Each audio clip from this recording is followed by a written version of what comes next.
Shalom and welcome to this live stream from MIF. The first part of this live stream will be in English, then later on in Norwegian. Thanks for joining. Will Hizbollah now join the war? The terror organization Hamas had a brutal massacre against more than 700 Israelis on Saturday. The war is still ongoing. Today there were missiles attack against Israel's international airport, and joining me now is one of the foremost security experts in Israel, Sarit. Thanks for joining us. Thank you for having me. First of all, how are you doing? Between worried to shocked to overwhelmed, you choose, I don't know. So the many people in Norway and Scandinavia, they are now wondering, will Hezbollah also join the war? All of us in Israel are wondering the same way. I said it, when it started, and I'm definitely saying it now. I believe that Iran is encouraging Hezbollah to join. Yet I believe that after Hezbollah saw the success in the south, it decided to wait. This is how it looks like. Now, I must say that I'm talking very cautiously because the sensitivity is very high. Yesterday morning, there was an incident that involved anti-tank shooting of Hezbollah against an IDF position, anti-tank shooting of Hezbollah from a school against an IDF position in the Israeli-Lebanese border. But it was a single incident. They used the school to attack Israel? Yes. Yep. Yes, and we published a video that you can see this clearly. You can see the launching from the school. Terrible. And so this is what they're doing. They are putting their own people at risk. By the way, Hamas is doing the same thing. But it was a single incident. And just a few minutes ago, we had alerts here up north. Yep. But we don't know whether actually something was launched or it's just a failed alert. This is been checking. So as you can see, the tension here is extremely high. IDF forces are prepared on the border here. And we just saw this morning outside of the window, more forces coming up to protect us, armored forces. We saw the tanks. We hear Air Force all the time protecting us from the sky. So the tension is extremely high. And I think that Nasrallah himself, the leader of Hezbollah, has a dilemma whether to join now or to join later because he lost the effect of surprise. We are prepared. But it is clear that the Iranians are interested to fulfill their vision of creating multi-front campaign against the state of Israel. They have been working on this plan at least in the past 2 years, maybe I should say in the past decade, because since they are involved in Syria and everything. And I think that they got to the timing that they were prepared. They equipped the terrorist organizations, whether it's Hamas, whether it's Hezbollah, whether it's the proxies of Iran in Syria, and even in Yemen, that far away. They have capabilities that can reach to Israel. And they prepare the hearts and minds. They published videos. Are you there? Yeah, sure. Okay, they published videos that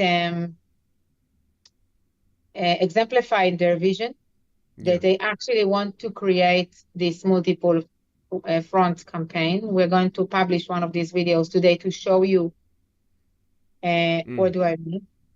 Yeah. And they are prepared. They got to the point that there was preparedness. By the way, this is why it was so difficult to give alert, because they were prepared. I live 12 kilometers from the Israeli-Lebanese border. I saw the preparations. I saw the building of the military positions. I saw Hizbollah military operatives are deployed on the borderline. We saw all of that. Though there is UN forces there, though Hezbollah shouldn't be there according to international resolutions of the UN, nobody stopped them. Yeah. So they were completely prepared. And I think that the timing derives from the fact that there were a lot of publications of normalization between Israel and Saudi Arabia. So they felt, okay, we are prepared. We want to prevent that from happening. Now is the time to do it. So it's kind of two contradiction trends in the Middle East that created the current situation. Do you think Israel is considering to do a preemptive strike against Hezbollah now, as Iran is getting more and more emboldened and are closer to getting a nuclear bomb?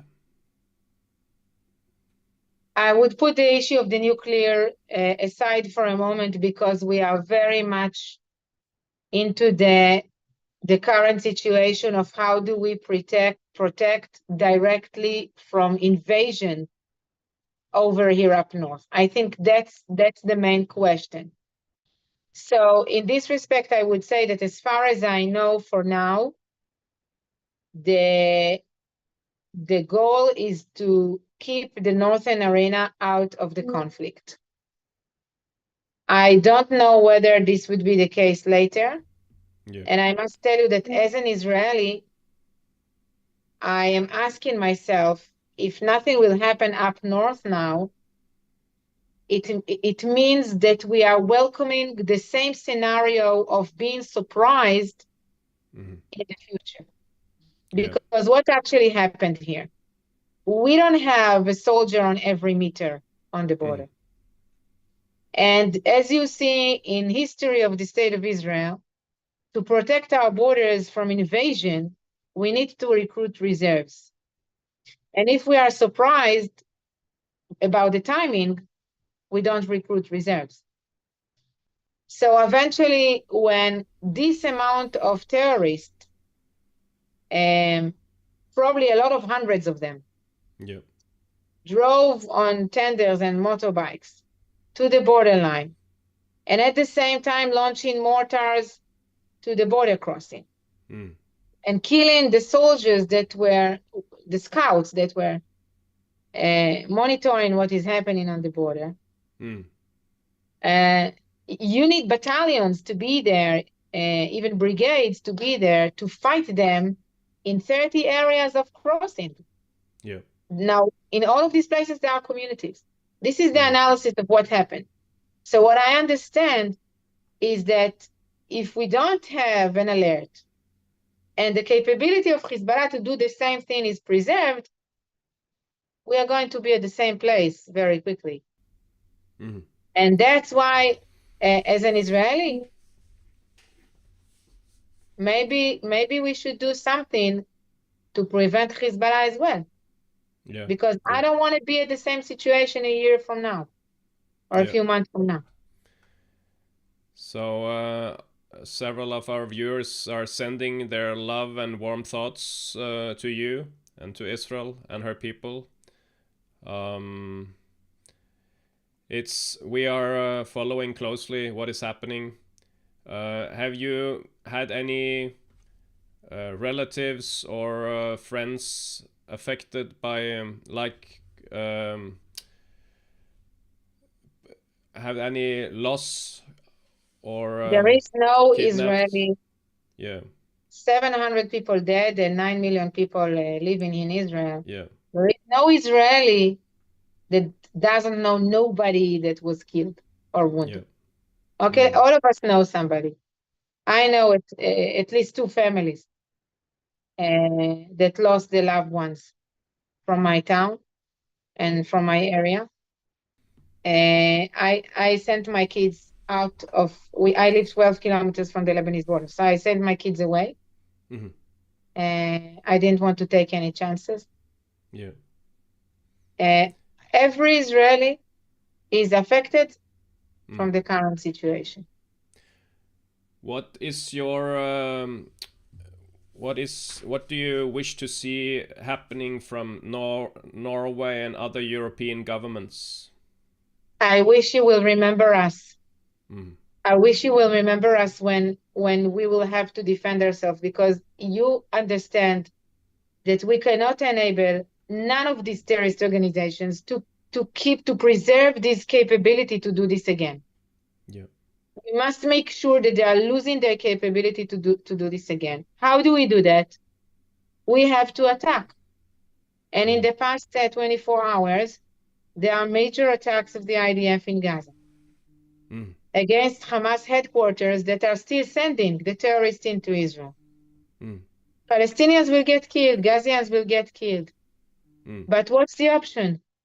We are not targeting innocent Palestinians or innocent Gazians, but Hamas put them as human shields, as you saw in the north as well. That's the human shield tactic. And Hamas should be held accountable to anybody who will get killed. And this is what I ask from international community, to remember that and not forget that. Yeah. Because here in Israel, the feeling is that we get support from international community when we are dead. Yeah. But we want to live. Yes. Am Israel Chai. Sarit, thanks. I'll let you go. Thanks a lot for joining us and giving us this update. Stay strong and keep safe. Thank you so much. Thank you so much. Bye-bye. Yeah. Bye-bye.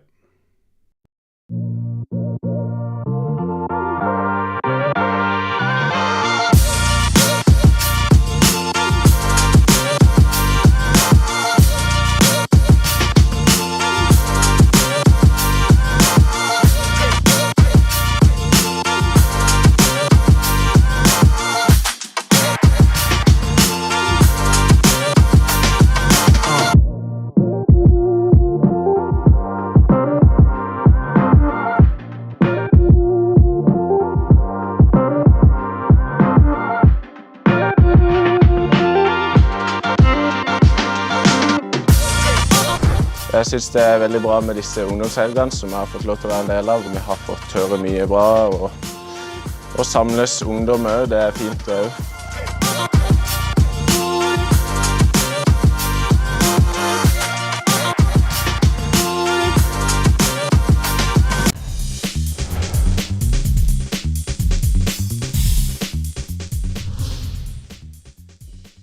Yes, takk for at du er med i livestream fra MIF. Vi hadde altså nå Sarit Zehavi fra Alma Center med oss direkte fra Galilea, hvor hun bor da i kort avstand mot grensen til Libanon. Jeg lovte i begynnelsen av sendingen at det kom til å komme litt på norsk, så her er jeg. Men jeg tror jeg skal snart avslutte sendingen, og så skal vi heller komme sterkere tilbake med et rent norsk innslag. Men husk at nå trenger Israel og MIF din hjelp mer enn noen gang før.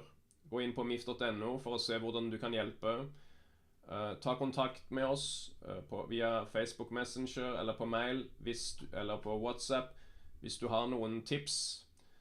Vi rekker ikke alt nå. For kort tid siden ga jeg et intervju til Klassekampen. Jeg har også blitt invitert til NRK Debatten tirsdag kveld. Nå er det ikke helt bekreftet at jeg får lov til å bli med, men i hvert fall har jeg sagt ja til å stille opp. Og det er hektisk, så nå skal jeg runde av, men pass på at dere deler. Og dette her innslaget håper jeg også at dere deler, selvfølgelig. Ha en god dag, og så blir det nok helt sikkert mer livesending fra MIF.